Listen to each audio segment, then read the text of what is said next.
Welcome to the AJ Brown Show, where we talk about all things investing, options trading, and the like.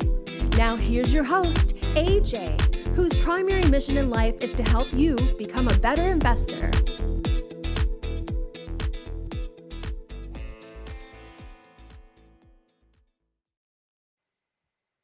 All right, ladies and gentlemen, welcome back to another episode of the AJ Brown Show. My name is Cyprian Francis, and with me, as always, the man of the hour, AJ Brown. Happy New Year, AJ. Happy New Year, 2023 already. That's right. Today is January 6th, our first episode of 2023. And the last 3 or 4 episodes have been the slow holiday trade. I feel like today we're starting to get out of the mix. Portfolios are starting to be moved. People are back at their offices. And today we had a pretty big report. What are you seeing on your end of things? I mean, so far today is an up day, but we had a couple of up days. We had an up day last week. The market's been going what I call sideways crabbing. It's just sideways. People are kind of getting back into the groove. This was a slow holiday week. Monday was off. We did have the Federal Open Market Committee meeting minutes from their last meeting released, and that kind of set in concrete that everybody on that team is very hawkish. That means they plan to keep raising interest rates. They're really focused on that 2% arbitrary number. So, that's set kind of the sentiment for the week. But then today's employment reports is kind of both good and good, meaning it's good because it still shows that people are getting hired, but it's also good showing that wages are not growing as quickly as they were, which is what the Fed has been worried about. And job growth hasn't been expanding as fast as it was. So there's still people getting hired and people are still making money, but it's not going up as aggressive. And that's telling the Fed that, hey, maybe our tactics are starting to kick in. Yeah, and maybe we could dig into that a little bit more. I'm just looking at the headline number here, 223,000 jobs in December. Labor market pressures Fed to keep hiking interest rate, which is exactly what you just said. And so let's go ahead and dig into your details there, because I feel like the economic data is starting to come back and it's becoming relevant. And so did we have some CPI numbers too? I feel like there were some CPI numbers. If there was, I was vacationing through them. Let's take a look. Then that was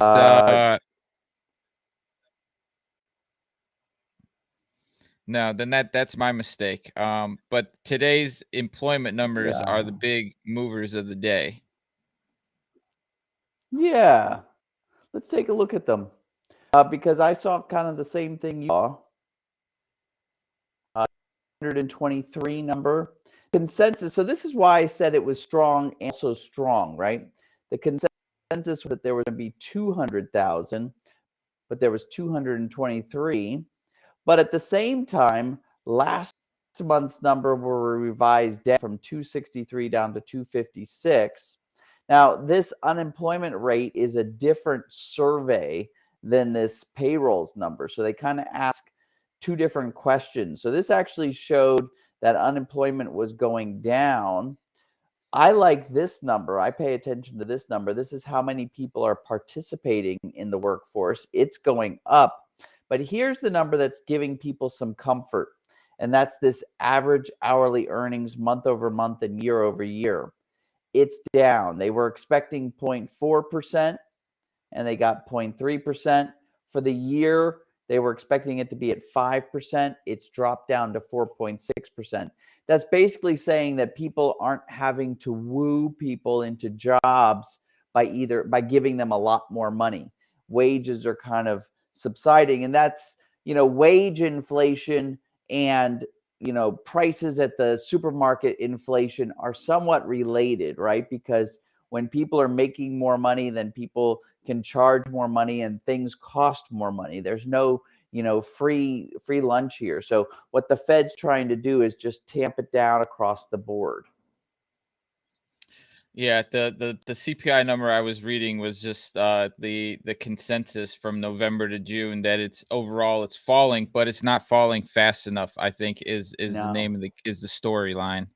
It's falling, but it's still positive, which means inflation is still positive. And if it's above that 2% number, the Fed's not happy. The Fed doesn't want to, rest back or even start pulling back on rates or on bond selling until that number is very low. So then the consensus is that the rate hikes aren't going away. They may be slowing down, but they're not going away. Yeah. And so what is the market? How is the market reacting to today's news in general? Well, the market seems so far after the morning session, the market seems a little bit on the positive side. As we take a look at the S&P 500, we could see that there's a bout of buying, but it's been sideways crabbing, as I said earlier, this whole time. I've been waiting to get a confirmation that we saw a low on our close on December 28th. Our close on December 28th was $3,783.22. That is the lowest close we've had so far. But this is what I've been paying attention to. I want to get a confirmation. So I want to feel comfortable that it's not going to go low. It's actually going to start heading higher. And for me to see that, I simply want a lagging indicator like the 3 and 5 day EMA crossing to happen. And it hasn't. It's been very non-committal. Now, maybe today we're seeing something, but when we see a crossing of that 3 and 5 day EMA, we want to see something that's deliberate and, with conviction like we see on these.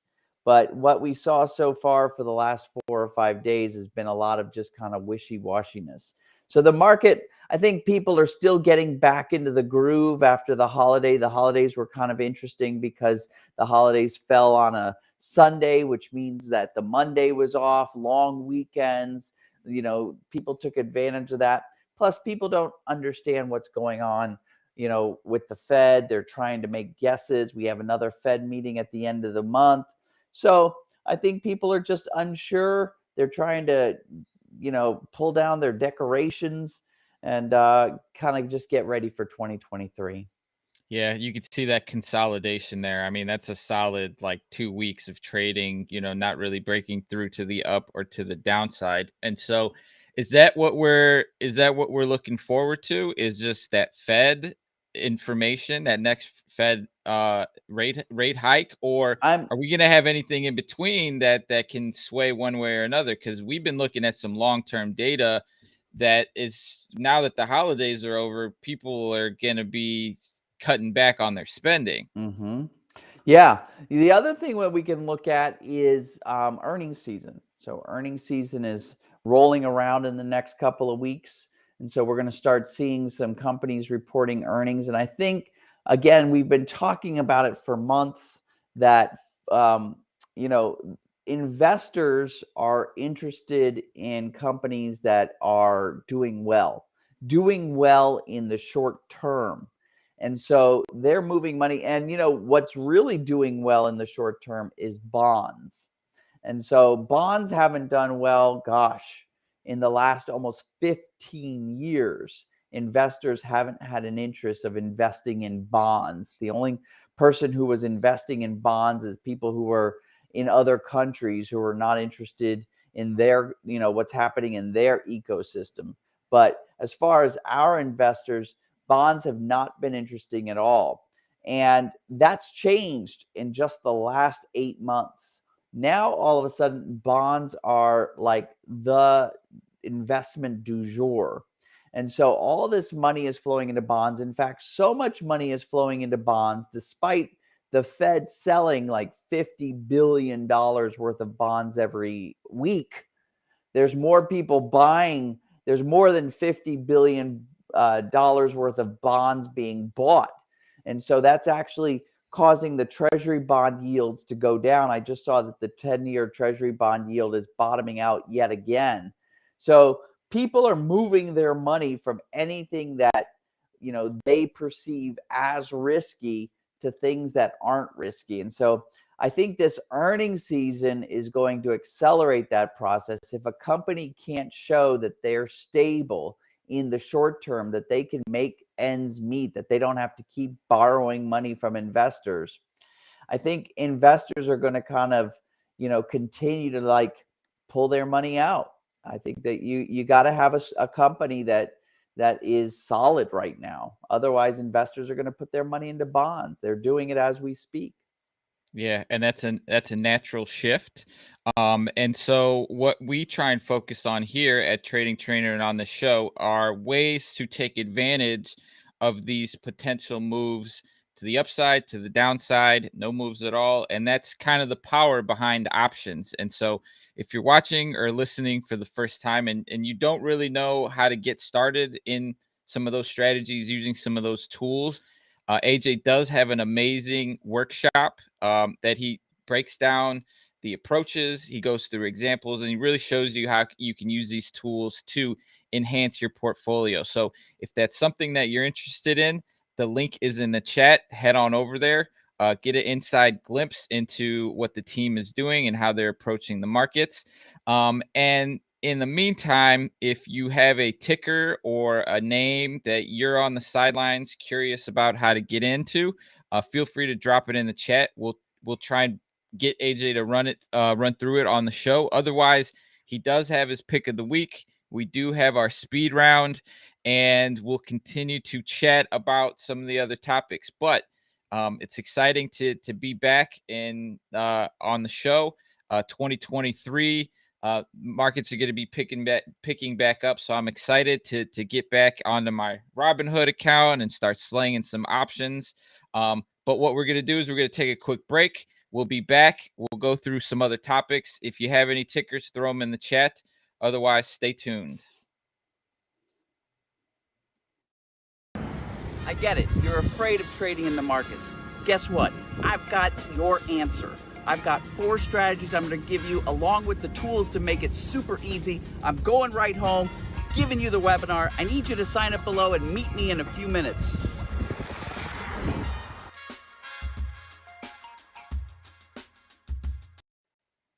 All right. Once again, the link to that webinar is in the chat. I think AJ, on our last show, you said that you updated those, so it's pretty current in the examples there. So head on over there, check that out.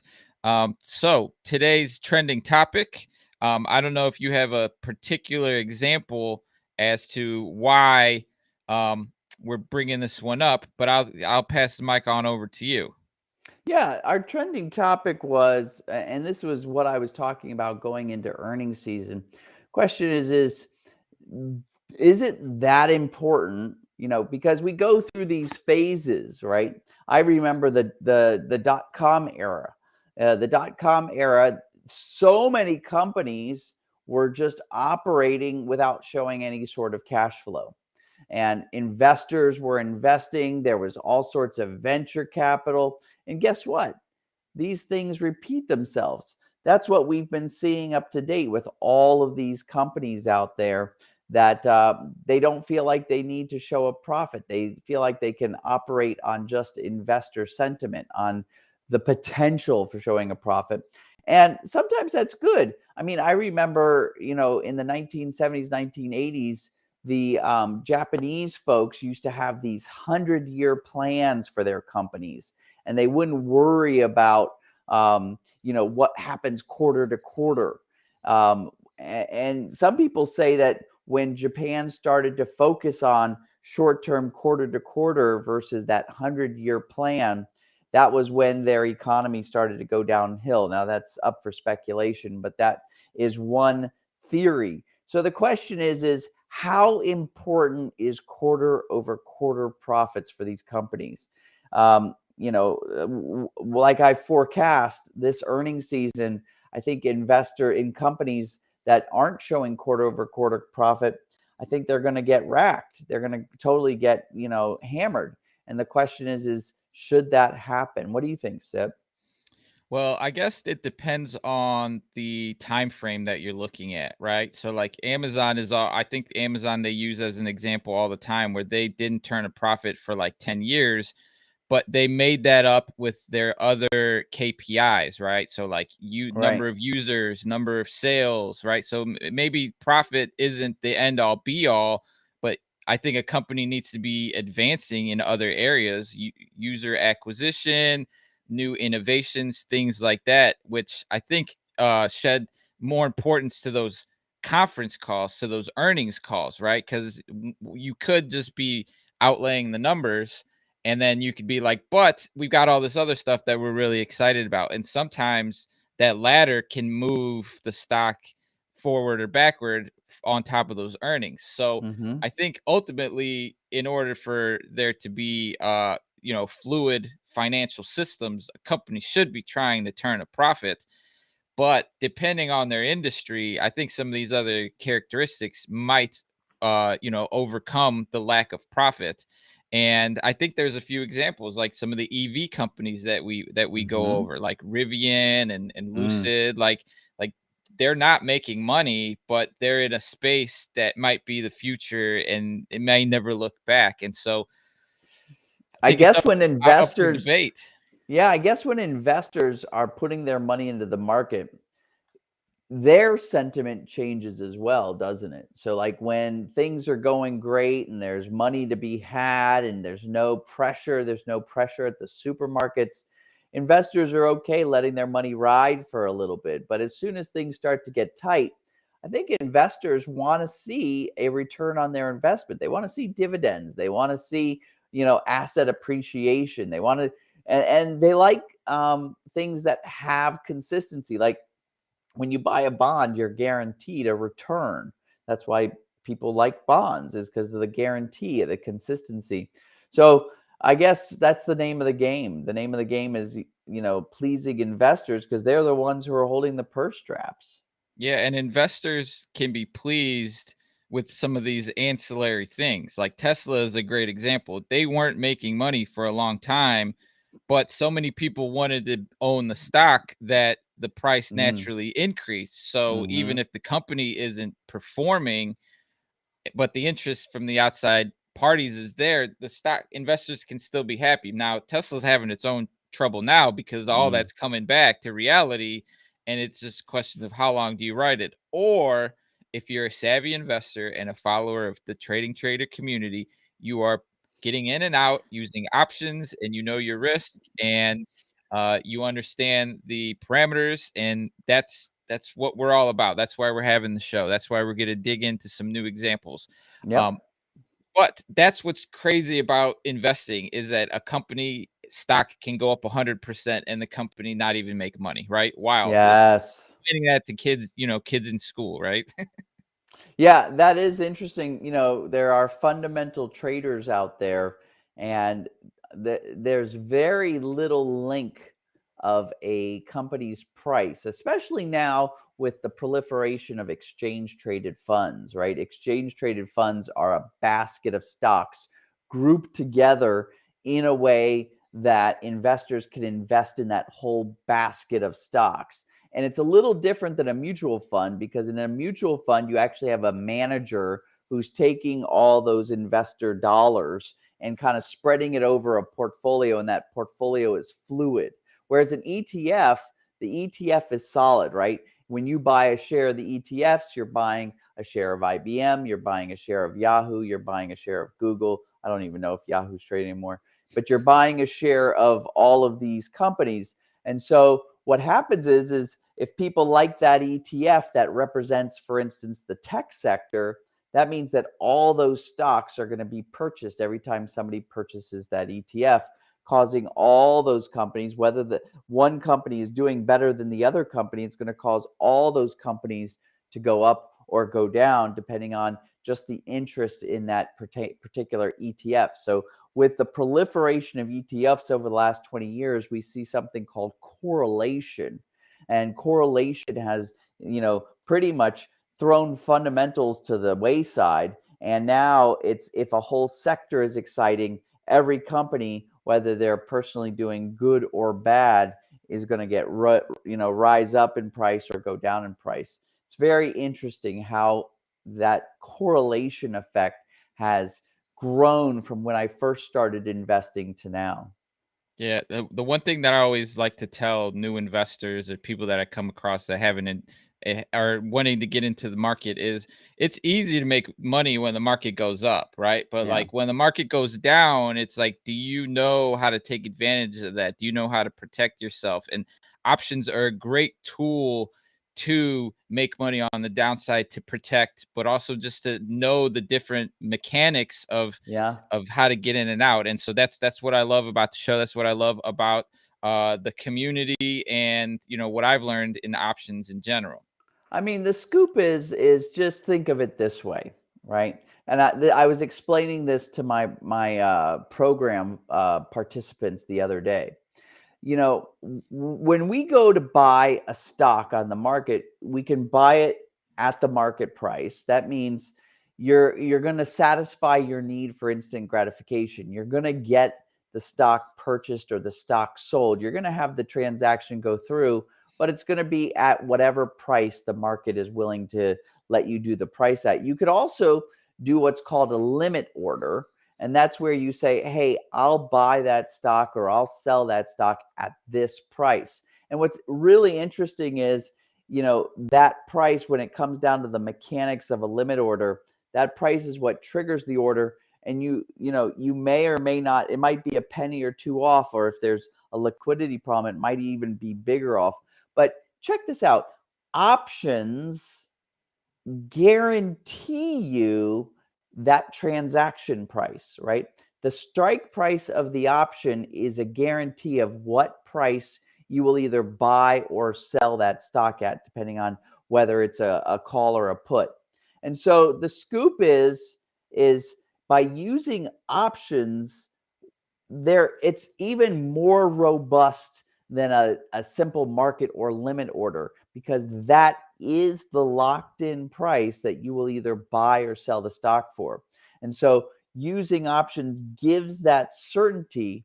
But the other thing that it does is, if the transaction doesn't go through, if you can't get that transaction price that you want to either buy or sell your underlying symbol at, you get paid a premium. And a lot of people don't understand that not only do options give you that certainty at what price the transaction will go through, but if the transaction doesn't go through, you'll get paid.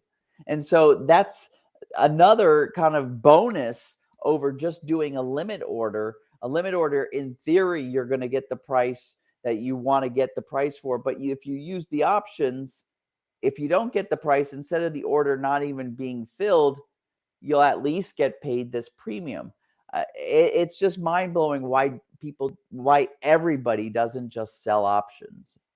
Well, I think part of it is they're just not educated on it, or Yeah. they're not aware, or it sounds too scary, or the word leverage, or this and that. And so, I mean, that's why you created the program. It's true. What is it? It's almost 19 years now, 19, 20 years This ago. is going to be the 20th year. In August, this will be our 20th year anniversary of our creation of So Trading 20 Trainer. years of teaching people how to invest and how to use options. And so I think this is a great opportunity to bring up the one-on-one trading. And so Mm, if you're a person that likes a little bit more custom education, a little bit more hand holding, AJ's got hand-holding. a great one-on-one program that will help guide you through all of these steps. And so if you have a portfolio that you're unhappy with the results that you're getting, that you want to utilize yourself, that you want to get a little bit more involved in, then check out the one-on-one training program. AJ and some people on the team will help guide you, will help you Mhm. make the right decisions. And I've seen the results. I've heard the stories. We've had a couple of people on here that are successes in their own right. And so I've just gone ahead and threw the link into the chat. If that's something that you're interested in, head on over to the page, scroll down, and just schedule a time to speak with somebody. Will be a very quality conversation. No hard sells. At the end of the day, AJ and the team is just here to help you win, help you succeed, help you become the best trader you can be. And I think now that we're in the new year, we're going to start to have some more spaces opening up, right? Yeah, I mean, it's starting to get to the point where February looks like there's some openings. So if we can lock some folks in, we'll start filling that schedule up. But yes, we've got some extra hands on deck. We've been working hard to make sure we've got quality coaches. I've been chipping in a lot with sessions, so we got it covered. Awesome. So if that's something you're interested in, head on over to the link in the chat and sign up. All right, moving on to the most high demand segment of the show, and that's AJ's pick of the week. All right, so AJ, this is a name we've talked about a few times, and that's because when the economy or the market starts to turn against us, there's some of these staple companies that over time have been able to overcome those hurdles. And one of them that we've discussed, or a few of them, are the legacy car manufacturers. And so this week's pick of the week for you is General Motors, ticker symbol GM. Yeah, we talked about General Motors not long ago. And I just wanted to highlight this to everyone because a entry signal is coming up for us. Let me zoom in here a little bit so I can show you guys exactly what I'm seeing and why I have a little bit of trepidation. I want you to see that too. So let me zoom in here. All right. So it looks like we have found a bottom, which is a great time, as you can imagine, to be buying symbols, right? Because when you're at a bottom, the price is, near as low as it's going to get for that time period. And so we like to buy low and then we like to sell back high. So I got a signal right here about, I think it was last Friday. Let's just check the date. Yep. Last Friday, we got a signal that we had found a bottom. Now, this signal came at the end of the day. So on Tuesday, we wanted to verify it. Or Tuesday, we would have tried to trade it.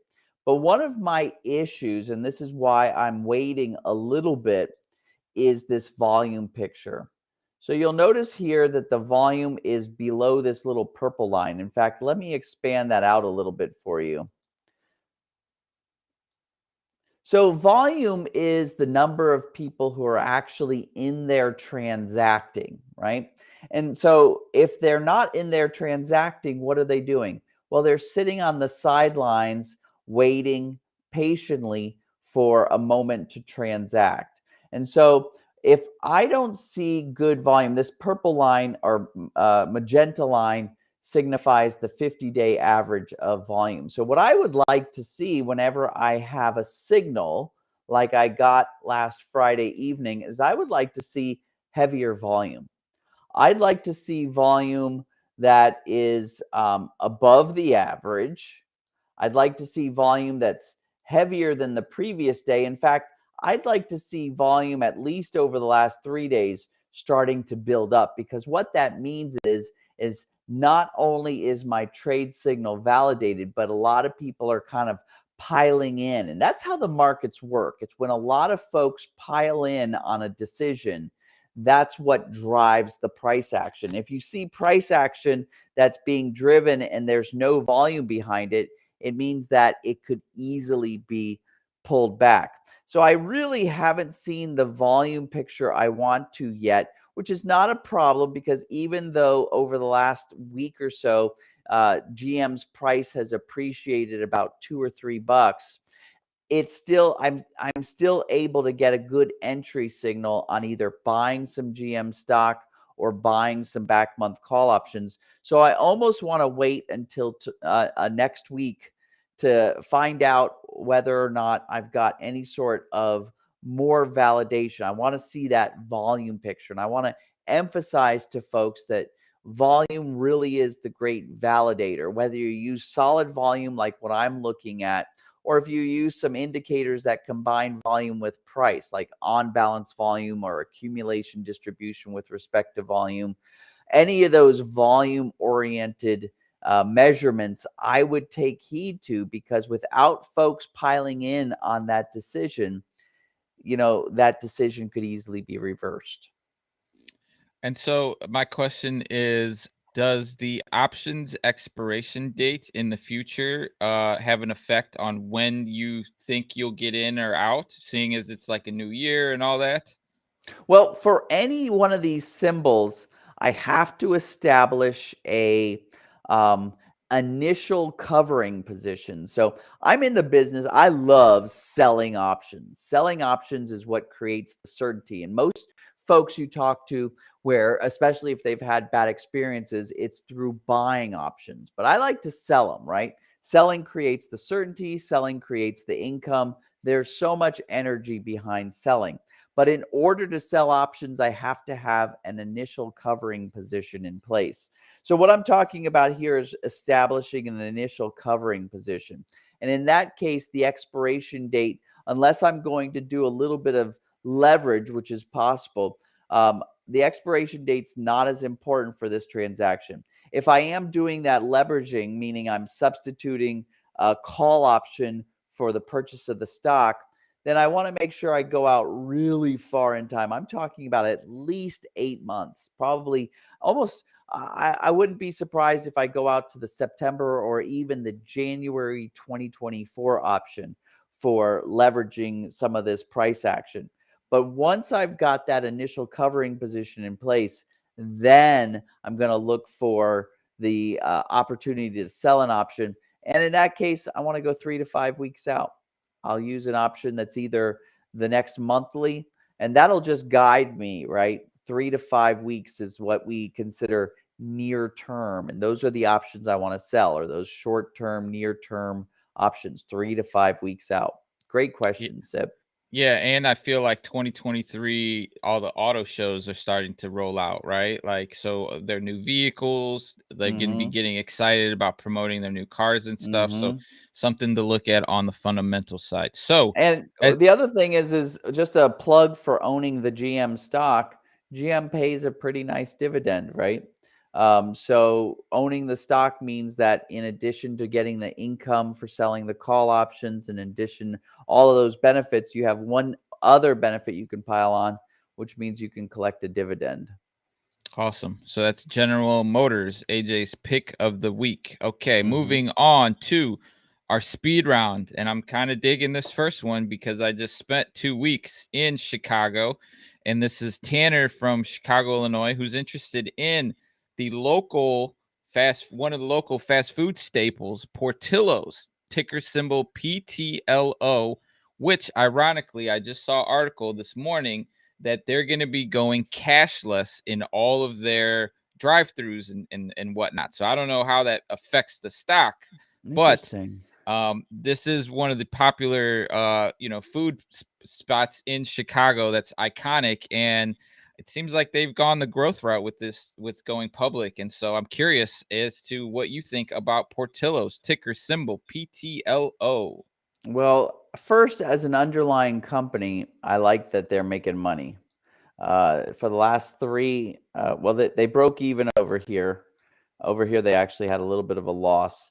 But I like that they, in the last couple of quarters, have shown some positive earnings. That's a good thing. That means that they've recalibrated their business, and they're making it so that cash flow is king. And cash flow right now, as I've been harping on this whole show, is king for a company. I also see that price is coming down here, Tanner, and testing this level of support. And as we just said on GM, we like to buy low so that we can then sell high. And so I see a signal that has formed. I'm going to zoom in a little bit to where we are right now. Let's go look at a 3-month chart. I see that on Tuesday, we were given a signal that possibly hinted at a bottom being found. But I have the same problem that I have with GM. And that is, I'm going to keep harping on this. I want to see some good volume. I want to see actual traders behind that price action going up. And I can even see it right here. I got that signal on Tuesday, and without the traders behind it, look at what happened yesterday. Price just fell right back down. Like I said, if you don't have volume validation the price action can quickly be reversed. So I want to see a bottom signal forming on some tested volume, which means volume is heavier than yesterday, volume is heavier than the 50-day average, and volume has been building up over the last at least 3 days. If I see that, man, I'd get into this. I'd buy some of this, either the stock, and I'd buy it in lots of 100 because that's how options work. Option contracts are 100 option shares, and that has to match the stock shares. So I'd either buy 100 shares or a grouping of 100 shares of this stock, or let's look at the health of the option chain. If I come over here and take a look at the option chain, okay. So they're trading every $2.50 up to the $25 mark. And then they go to every $5. That's a traditional option strike price splitting up. And so that's great. The liquidity is a little bit questionable when I start to go for option substitutes. So what that tells me is you got to be in it to buy the stock. I wouldn't buy an option substitute. But at the same time, I do see some activity in the near-term options, so we can sell premium against that stock. So I'd be into that idea. I'd be into buying some of this stock. That is when I get my signal. And then as price goes up, I would sell some call options. And so what that means is when I sell my call options, I'm locking in a sell price. So say, for instance, I buy this thing at $16 in the next couple of days, and then it goes up to, say, $20. I'll sell the $20 call to somebody, and they'll give me a premium. And what that says is it says, I am going to be guaranteed to sell my stock to that person for $20. And either way, whether they buy it for $20 or not, I get to keep that premium. And that premium could be up as much as 10% every month. And so what would happen? Well, either I'd keep the premium and I'd do it again next month, basically keep renting out this stock, or check it out. If it does sell, I just made $4 per share plus all the premiums I've kept. So that's kind of the theory behind this, is that every time I sell a call option, I'm guaranteeing or locking in the sell price for this stock. Yeah, I had to look into that article, and it's true. All drive-throughs are going to go cashless, and customers must pay with a credit or debit card. I don't know if that's good for business. I mean, how many people pay with cash these days anyway? Well, it's just crazy that like businesses won't even accept it. It's just like in 20 years, are we even going to use paper anymore? I mean, what did I read? I read something like paper is less than 5% of the cash flow going through the economy right now. Yeah. That crypto coins would be around in no time at this rate. But Maybe. that's Portillo's. Thank you, Tanner. Wait for your signal, Tanner. Wait for your signal. Thanks, Tanner from Chicago, Illinois. Okay, moving on to our next ticker. This one I might need some explaining, but this is Jane from Louisville, Kentucky, interested in Walgreens Boots Alliance, ticker symbol EBA. Oh, no, I think it's WAG. Oh, WAG. Yeah. This is Walgreens. They just... okay. I'm sorry. It's Walgreens, WBA, right? WBA. There it is. Walgreens merged with a insurance company called Boots Alliance like 5 or 6 years ago. So that's why they're called Walgreens Boots Alliance. But this is your Walgreens company, the Walgreens on the corner. Let's take a look. But is this their official? It's not. There's not a different Walgreens stock. This is the one that represents the whole company. Okay, so Walgreens. Yeah. Okay. Hey, Walgreens. I'm looking at a 6-month chart. Yeah. Look, they make money, and not only do they make money, but I was excited about the 9-cent dividend that GM pays. Walgreens pays close to 50 cents. So that's definitely a nice stock. And most people would look at this and they'd say, well, Walgreens was flying high at $55. They're down at $35, sideways channeling. I'm not interested in that stock. I'll tell you, I'm very interested in this stock. Number one, the company makes money. Number two, they pay dividends. Number three, with this sideways channeling, this is perfect for us to make money with our options selling. We're going to sell the options premium. So now let's talk about timing. It's not the right time. So we want to see if this level down at $32 gets tested again. We want to find out where Walgreens is going to find its bottom. It's obviously trending down right now. And so we want to find out, we want to wait, Jane, until it actually finds a bottom. And if it finds that bottom at $32, I'd be actually doubly happy, because that means I'll have a tested level of support.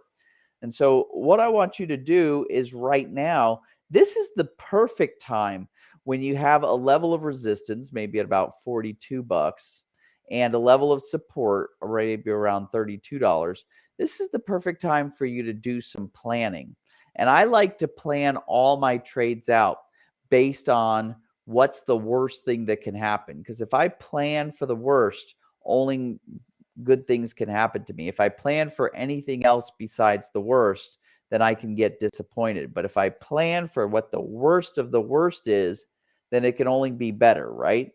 And so now is when I want you to plan for the worst of the worst. And how do you do that? You do a simulated covered call, a buy right, meaning you buy the stock and you buy the stock and then sell the premium on the same day when it's in the middle of the channel. And look at where we're trading right now, in the middle of the channel. So this is the time where you sit down and you calculate out what the worst case scenario, because if you did a buy right, right now, that would be the worst case scenario of this trade. And now you've got price targets, you've got all your plan in place, and now you just wait for that bottom signal. But whenever we're in the center of the channel, and I'm glad you pointed this out, because our viewers need to figure this, need to pay attention to this.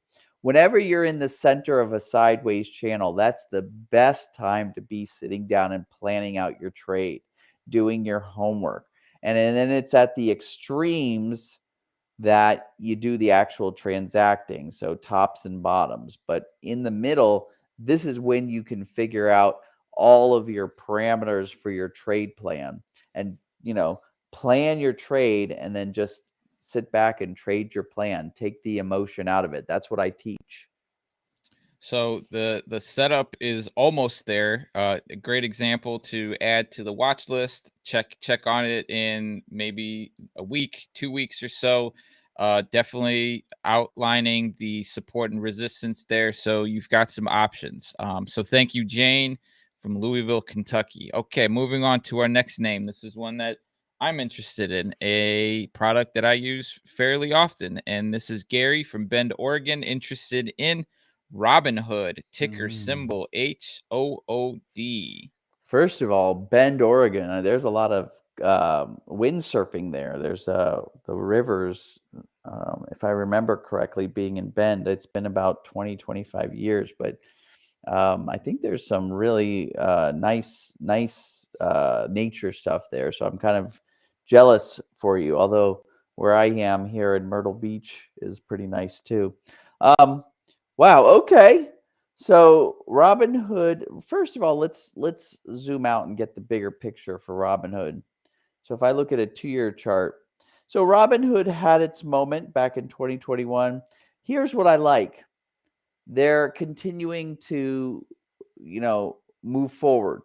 They're down at a maybe $8 to $10 price range right now. And they're fine as a company. They figured out how to operate at that investment level. And so they're not going anywhere.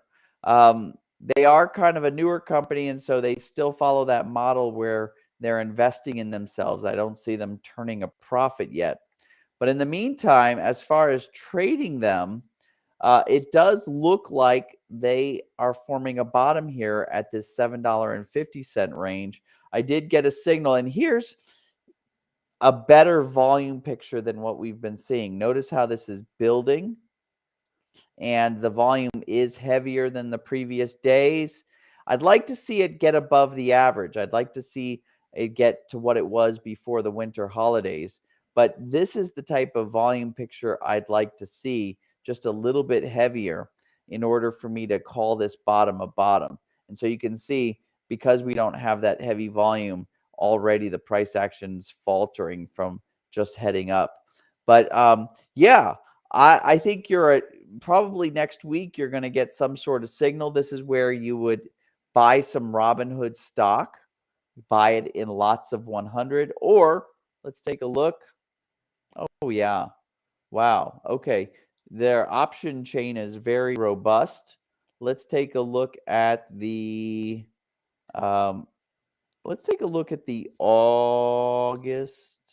Oh, wow, they go all the way out. Oh my goodness. A lot of people are interested in this stock, SIP. And the liquidity on the option chain all the way out. I'm in January of 2024. I told you that if you want to substitute the stock with an option so you can get some leverage in there, you got to go far out in time. So I'm looking at the January 2024. Notice the bid-ask price is so close. That means there's a very robust market. So either buy the stock, or I would actually say, since they don't pay dividends, see if you can't buy the back month deep in the money, far out in time call option as a substitute, get some leverage under your belt. And then we'll just do the same thing. We'll wait. Once it tops out, we'll start selling our premium, collecting that income, making that money, and supporting Robinhood as a company all along. Yeah, they had some of their PR issues with during the GameStop and the AMC fiascos, but it seems like they've been able to weather that storm. Yeah. And ultimately, at the end of the day, they have a really good product, right? Especially in our world for investing. That's right. And it's a great price. So I'm liking a lot of the bonuses and positives here on this name. So thank you, Gary from Oregon, for that. We do have one chat that came in that I think is worthwhile. And this is one of your old company, HPE, right? Oh. HPE, Hewlett Packard. Hewlett Packard Enterprises versus HPQ, which is the hardware. Oh, check that out. Look at this. So Hewlett Packard Enterprises, here's a company that makes money, gives out dividends to their investors. I'm going to keep emphasizing that's important. That's like the name of the game. It looks like they're on a little bit of a rally here. Notice their volume has also been above average. This is a case where if it rotates down from pretty much where it is right now at about $17, if it finds a top there, that will be a tested top based on what we've been seeing in the past. In fact, let me delete some of my previous drawings here. And let me zoom in a little bit. Or actually, you know what I want to do? I want to zoom out a little bit, see a bigger picture. Yeah. So this has been a level in the past that has been a level of resistance. So I don't want to jump in. So I don't want to go long or short on Hewlett Packard Enterprises right now. I have to wait. I have to wait to see what happens right now. If I find a top here, which I wouldn't be surprised if I do, if I find a top, then I might be interested in actually shorting some Hewlett Packard. And I can either short it by physically shorting the stock in lots of 100, or I could actually buy some deep in the money, far out in time. I'm talking like January 2024, back month put options. That would be the analogous to shorting the stock. And then once I've got that initial covering position in place, I'd let it go down and I'd be selling puts in this case. And so that's pretty much the strategy. All of these ones, just like the broad market's in a wait and see.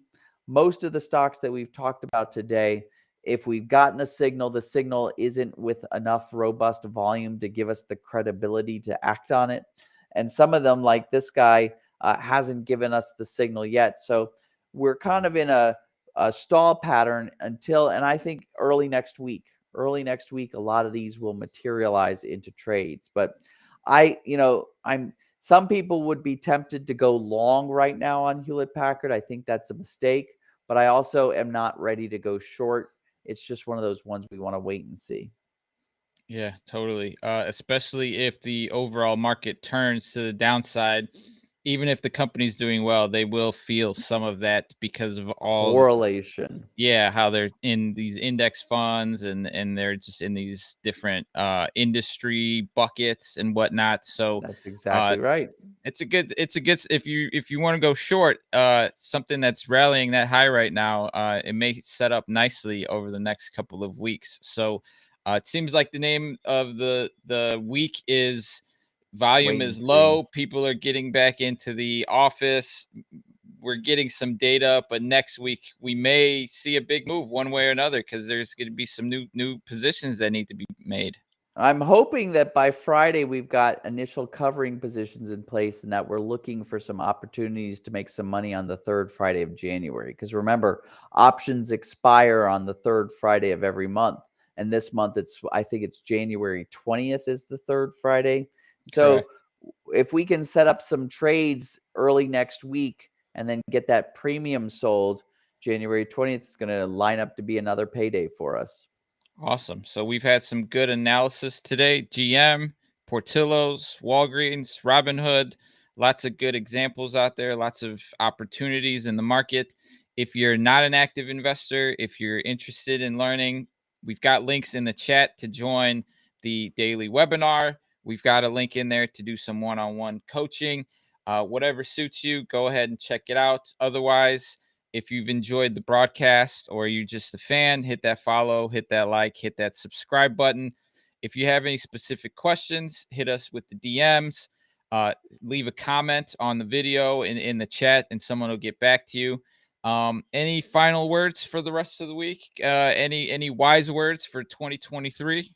I mean, whenever we have a moment where people are in a wait and see mode, don't just rest on your laurels. This is the perfect time to do planning. Plan out your 2023, plan out your portfolio, plan out your individual trades. I'm a planner, right? Because when you plan, then you just follow the plan. There's no acting on emotions. There's no knee-jerk reactions. You look down at the piece of paper of your plan and it tells you what you should do. So take a moment this weekend, do some planning. And if you want to, since it is the beginning of the year, think about the whole, year, not just up this month. Yeah, and if you think we're going to be heading in the downturn, then take options into consideration. There's approaches. AJ teaches them in the workshop, in the coaching, on our show every week. So with that being said, excited for the year, excited to have everybody joining us, trading, investing, putting that money to work. And as always, if you have questions, hit us up. We've got people here to help answer them. Otherwise, best of luck to everybody in the new year. Enjoy the weekend, catch up on some of that relaxation, and we'll be back in the thick of things starting next week. Yeah. So everyone, thank you for tuning in. AJ, thank you for your time. Absolutely. We'll catch you guys next week. Thanks, everybody. Thank you for tuning into the AJ Brown Show. If you're interested in learning more about AJ and his investing techniques, head on over to tradingtrainer.com and create your free account today. And if you're not already a subscriber to the show, hit that subscribe button and we'll get you fresh content